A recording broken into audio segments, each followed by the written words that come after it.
The Silent Cries, a story of innocence lost. In a distant corner of the world, there exists a land where the echoes of laughter once filled the air, where children played freely under the sun and families lived in peace. But one day, terror struck. A peaceful community was shattered by a sudden and devastating attack. Bombs rained down from the sky, tearing apart homes, schools, and hospitals. The land that was once full of life was now covered in dust and debris. In the midst of this chaos, innocent children lost everything. Their homes were destroyed, leaving them with nothing but the clothes on their backs. They wandered through the ruins, searching for food, water, and shelter. Basic necessities that were now luxuries in this war-torn land.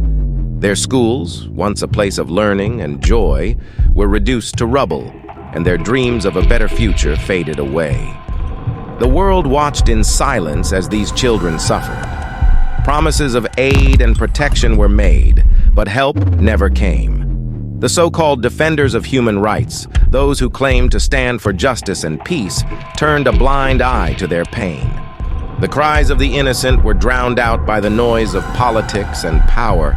Yet even in the darkest of times, the spirit of these children remained unbroken. They clung to hope, to the belief that one day the world would wake up and hear their cries.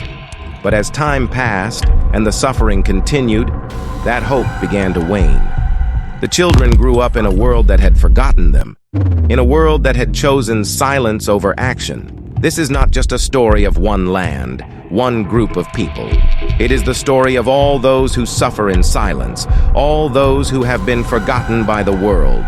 It is a reminder that, in the face of terror and destruction, we must not look away. We must not let the innocent be forgotten. In a world where human rights are often just words on paper, let us remember the faces of those who have been silenced. Let us remember that peace and justice must be more than just promises. They must be realities for every child, every family, in every corner of the globe.